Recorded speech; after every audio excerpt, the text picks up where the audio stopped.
Welcome to the Beverly Hills Plastic Surgery Podcast. Dr. J. Calvert. Dr. Rovelo, how are you? I'm doing well. How are you? Nice to have you here on a Friday afternoon podcast session. Yeah, I'm a little disoriented. I know, we snuck out of the office to do this. It was like, oh, we could do it from 1 to 3. There's a little gap. I know. And then I got to go right back. I know. Well, it's okay. We'll do it. I did a little surgery this morning, a little patience this afternoon. Life is good. It's good. It's a little field trip. And we're talking about flying in for plastic surgery. Yes. So this actually, I'm surprised we haven't done this podcast yet because it is something that we encounter with our patients. We love to have patients that fly in for their plastic surgery that have found us and chosen to come and make the effort and fly in. But the circumstances are a little different for those patients. And there are some things that it's important that they know about the whole process.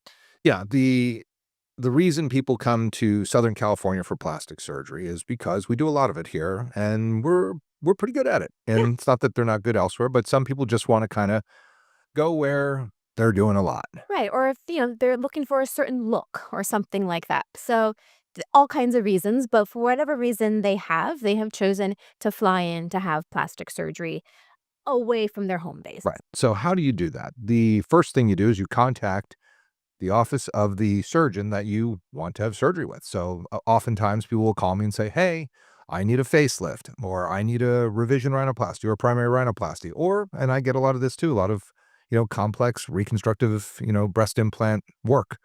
And they say, how long do I need to stay? That's always the first question. And my answer to that is, well, where do you live? Because it's different depending if you live in Las Vegas, Chicago, New York, London, or Kazakhstan. Right. And where you live, but also what surgery you're having is also makes a big difference. So I get a lot of these for complex revision breast patients. And the answer for them is different than for a facelift patient. So I think it's probably best if we break it down by procedures, because then that will help patients understand more or less what they need to do. But at its most basic, as you mentioned, you'll call the doctor's office or reach out on the website or whoever you contact them and start the process and say, this is what I'm interested in. And then there are a couple different ways of going about initiating that first meeting with the doctor. I'm totally okay doing a virtual meeting. I request patients send in photos ahead of time, ahead of the virtual meeting, so that I can review them. And then we meet on camera and we discuss their issues, and we can go through their photos and talk about what their best plan of or option is. Of course, if they want to come in person, they could do that too. But I usually start with a virtual meeting. Um, if they do decide they want to proceed with surgery, my personal preference is to see them in person before going to surgery. And I would prefer to do that not like the day before, but maybe like at least a month before, because I just like to get a good physical exam. And that's just me. I feel more comfortable making a plan when I've actually evaluated the patient in person. Yeah, I mean, with my nasal surgery, I really prefer to see them in person long before we're doing the operation. The show up the day before is possible in some instances. It's not impossible. If I can get a CT scan and I can look at them and they don't have like complex airway stuff and they haven't had lots and lots of surgery, then I'm usually okay with the CT scan, talking to them and asking them questions on a Zoom call or whatever, or FaceTime, whatever. The I can do the assessment, I can make a plan, and then I always say, look, I haven't examined you, so that plan is subject to change. You'll come the day before, I'll look at you and confirm it. I can honestly say that I've never changed the plan. So Right. the ones that I'm comfortable with, I can do. I do need to see them the day before, do a full physical exam and be ready, but I've never had that problem. And I've always said there's always a chance you come here and there's something that's gonna nuke the whole deal. That can happen from somebody driving from, San Bernardino County also. Right. And for me, for my part, it's mostly breast and body stuff. And so I do need to examine the tissues. If I'm ordering implants, I need to kind of know what size I'm ordering before the day before. Maybe I need to put mesh, and I don't know that until I've looked at their skin quality. Um, You ain't meshing around there. I am not meshing around. Yeah, I got that. And same thing with, with the body patients. Maybe, once I start looking at their skin and touching, I'm like, oh, maybe you'd be better with a circumferential incision. Like these are all things that I don't want to be surprised the day before and have to rearrange the whole amount of time I have in the OR, or I don't have the devices that I need. And certainly the last thing I want is for the patient to come and I'm like, ooh, I need to do a little bit more than we talked about. And then maybe they can't afford that. And then they cancel the surgery. Like there's all these things that I just, from my personal state of being, I prefer to see them at least a month ahead of time. That way, if we have to change plans, we have the time to do so. And we're not canceling last minute. So, what I do not recommend for anyone out there is meeting your surgeon on the day of surgery. And there are places Oh my that God. do that. And I would just seriously question what kind of place you're going to. I hate to say that because I know people that do that, and They do. they're perfectly respectable surgeons, but I don't know. It's not for me. I don't love it. Maybe that's just the OCD part Yes. of me. I like being prepared. Typically, you wanna have had enough interaction, and if you haven't had, obviously before going to surgery, you're going to do a physical exam. It should be at least the day before, but, that's where for me, if I have a CT scan and I can look at their nose, know their history, I can do the rhinoplasties that way. Facelifts, I wanna see the patient. Do I have to? No, the day before I can do that too. I mean, it's kind of obvious what needs to happen with facial rejuvenation surgery. Complex breast operations, though, that's really challenging because depending on the quality of the tissues, like you don't know whether you need to Yeah. have a mesh And or you don't I can't just assume that I I do. know. So if I'm not going to see them, they're coming from, Halifax, or Greenland or something like that, then I'm going to just say, all right, but when you get here, you need to come the day before and let's really hash out. And I plan for the worst. And then if it's easier, that's great. But if we know that we're planning for the worst, then it's fine. Right. And then the big question is, how long do you stay? Well, for me, if you're if you're west of the Mississippi, we can discuss a little bit about how long you need to be there, if it's 10 days or 2 weeks. If you're east of the Mississippi, then usually I want 2 weeks of you to be out here. 10 days would be short for any operation, especially facelifts, especially noses, because things can happen in that, 10, 11, 12, 13, 14th day after surgery that I don't wanna have to call my buddies in, Right. Boston and say which I've had to do, and, sometimes, people have problems 5, 6, 7 weeks after surgery that, lo and behold, I gotta jump on the phone with somebody and say, "Hey, can you lend me a hand here?" And, they usually do, but it's not their responsibility to do that. Right. I think if you fly in for surgery, one thing you have to be prepared for is at sort of a moment's notice, you may have to get back on a plane and fly back and see us. I'm sorry, that is just the way it Absolutely. is. You have to prepare for that. And hopefully that doesn't become an issue. You can keep your regularly scheduled follow-ups, but you have to plan that if something goes wrong, and things can always go wrong, it's surgery, there are no guarantees. If something goes wrong, just plan on coming back and seeing your surgeon because there's nothing more disconcerting and stressful for the patient and the surgeon than trying to manage what could be a complex complication virtually. Like, it's just really hard. Yeah, And if you need another surgery or you need something addressed, like, it's just better to see your surgeon, especially in that early time period. 100%. And my recommendations for how long a patient needs to stay are probably a little bit longer, but again, it depends on what surgery you're having. So, what I would say is, if you're having a complex breast surgery, there's a strong chance that I'm using mesh. There's a strong chance that I'm putting in drains. And I want you to stay in the area as long as you have those drains in place. And I don't know how long those drains are going to stay in place. Sometimes it's a week, sometimes it's 2 weeks. Worst case scenario, it's 3 weeks. But I want you to stay in the area and then whenever I remove the drains, I want you to stay for another week because I'm going to check you in a week and make sure fluid hasn't reaccumulated, that you're not having any more problems before I give you the all clear to get on a plane and fly home. So that could be 3 weeks. That could be a little while. I don't love the idea of you traveling and getting on a plane and hauling all of your luggage, even if you have someone to help you. Just the act of moving around as much as you need to get to the airport, get through security, get on a Yeah, plane, walk to your car. That's a lot of movement during a time when I really ask most of my patients to just stay home and not hold move still. and hold still. So that's the complex breast patients. The body patients is probably even longer if I'm doing a really big body case because those drains in a big body case can stay in 3 weeks easy, and then I still wanna see you a week afterwards. So I tell them, plan on being here maybe a month. Now, if you're just a small, little tiny tummy tuck, I don't really need to put any drains in, a week or 2. But again, factor in how much movement you're gonna be doing during the actual travel process because you shouldn't be doing a whole day's worth of travel 2 weeks after surgery. True. The one caveat to my 10 days to 2 weeks, and I like 3 for the faces, is people that live in, a 5-hour driving radius Yeah. of Los Angeles, like in San Francisco or Reno or Vegas or San Diego or Phoenix.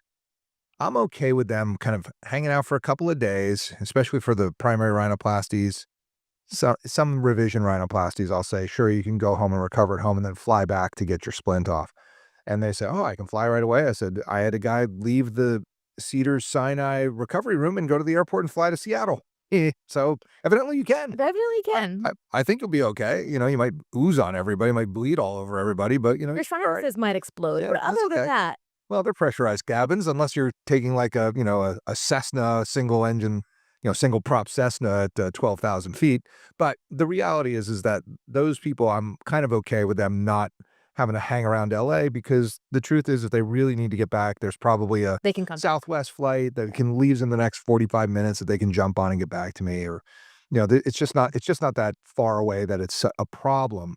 But complications happen, bleeding, early infections, seromas, pain, things, you get whacked in the nose by, the family dog. Like Right. these things come up that if you were here, they probably wouldn't happen. So, it's good to just, pick a hotel or get an Airbnb Yeah. or a VRBO and just hang out and stay close because we're like somebody's in the office all the time. We have people around. If I'm at a meeting, then you're there. If you're not there, then our fellows are around. Or there's Other we have doctors, there's all of our always doctors. There's someone. always Yeah. somebody there, or amazing PAs who've been there forever. So you always have help when you're here. When you're at home in Scottsdale after having a complex revision rhinoplasty, yeah, there's a reason you came from Scottsdale to have that complex Options are limited. revision rhinoplasty. And Yeah. and those people don't the people that Yeah. didn't do it don't wanna see you. No, you didn't pay them. Like, they have no No, reason to see you. like, why would I wanna take care of No. that disaster that, Right. you went to Right. Beverly Hills to, Jay Calvert who does this. Like, no, I you don't want didn't come to me in the first place. Yeah. That's why so go away. And that is the Yeah. truth. So when you fly in, you should plan on, like, socking in and focusing on being a great patient and getting it done right. Yeah, just a little side note on that too, because I'm sure you get them. I know I get them. I'll get patients that did have surgery elsewhere, usually south of the border, and something will be going wrong. And they all of a sudden need to see a plastic surgeon. And it's not like an emergency necessarily. Maybe they don't need to go to the ER, but there's some redness. Maybe there's some drainage they're concerned about, or the scars aren't looking quite right. And they'll call and be like, oh, well, I'll pay her consult fee. I just want to see her. But it's like, it's not about the money. It's that I didn't do your surgery and I don't know what happened. And I don't want to have responsibility for what could happen next Yeah, when when you I don't know didn't where you're coming when I in. didn't do so there is that. So you have to sort of know that like even if you are home and you're in a city that maybe has lots of plastic surgeons, they may or may not be like super open to helping you I'm fine with if it. they don't do a It's surgery. $15,000. So Yeah. I will see those patients, but they have to pay basically for a revision surgery fee because I don't want the liability of what Right. was done elsewhere. I don't know what the conditions were. Right. Like if it's done in the United States and my friend did it in New Jersey and that patient is out here, Your friend, you know what I happened. know they Yeah. were in a certified facility that has, all kinds of, spore tests and infection control, and I know that operation was done in a proper manner. I don't know what happened in, Mexicali. Like, I don't know what the standards are there, I don't know who that surgeon was, and I don't know, if you only paid $4,000 for it, then, why are you looking at me to, like, take care of it at this point? You need to get back on the road, Go back to your surgeon because they know what they did, and that's the best person to take care of you when you're having trouble, not, jumping into some other office. So, like, if you're gonna travel for plastic surgery, you've gotta go back to your surgeon. It is the right move. It's part of the deal. It is your responsibility as the patient to understand that you need to do that. You have to do Right. your follow-up. Yes. It's in the paperwork. I Mhm. guarantee it, even in Mexicali, it's in the paperwork. I guarantee it. Yeah, I'm sure it is. And usually once patients are out of sort of that early post-operative window and they're home, I'm not gonna have them come back for the usual time frame of follow-ups. Like, my usual time frame is 6 weeks and then 3 months, 6 months, a year, assuming there are no issues in between. I'm not gonna ask that schedule of my patients that don't live here, but I would really love it if you could come back, say, at 3 months, and 6 months and a year, I'll leave that up to you, but, uh, it's it'd be nice. It Yeah. would be nice if you could come back for some long-term follow-ups just so we can see if there's any issue. Sometimes patients don't always recognize if there's a problem or an issue that needs to be addressed, or I just I like to see patients. Yeah. I wanna see them, I wanna see if there are any issues, and it would be nice if you could come back. I think it's not it would be nice. I think it's like you gotta do that. You gotta come back. I mean, I do tell them I wanna see them, but I'll see them by Zoom, and if they're doing great and it's Yeah, the problem is there are things that don't come through on camera. video chat. No, It's not 3D. We don't have the, Star Wars holographic examination ability just yet. I mean, I'm sure it's I'm sure coming. it's I'm sure it's coming. very soon. I can't see why not, Oh, they you know? reach through the screen and, Yeah, like, touch your exactly, like, nose. that'll be, that'll be interesting. Yeah, that has other applications, I think Ooh. that, like anyway, but back to what we were talking about actual follow-up. Follow-up has to happen. It is your responsibility, the patient. If you don't do it says in the paperwork, you are expected to do this it's your responsibility. You wanna get great results, follow-up's part of it. I Right. mean, I just, was talking about a patient that, she had, like, problems with her scalp wounds from her brow lift, and it was, like, all gnarly, and she's like, "When are you coming out here?" And I'm like, "I don't have a license there." It's not how And I was like, that "No, no, no, no, no, no. Eh, works. back on the plane, you have to come back out here." "That's not happening. I can't do that." And I was like, "But that's your responsibility, like, you're having a problem." So I call my friends in her city, and they're like, "Yeah, it's, you just need to close it back up." Like, "Can you do it?" "No, I'm not touching that with a 10-foot pole. You do it." I was like, "Well, send her back." They're like, I just can't get there." So I go, "Well, it'll heal eventually." It all does. If anybody, understands, wounds will eventually heal some way, shape, or form or whatever. And when she can get here, I can help her with it. But the reality is if you're signing up for out-of-town surgery, you're gonna fly in, make sure you have your bases covered, you got the dogs taken care of while you're out of town, like, somebody's gonna feed the kids and clothe Right. them. All that stuff needs to be handled so that you can go and have a very focused experience and Right. be a great patient, and that is what will get you the best results possible.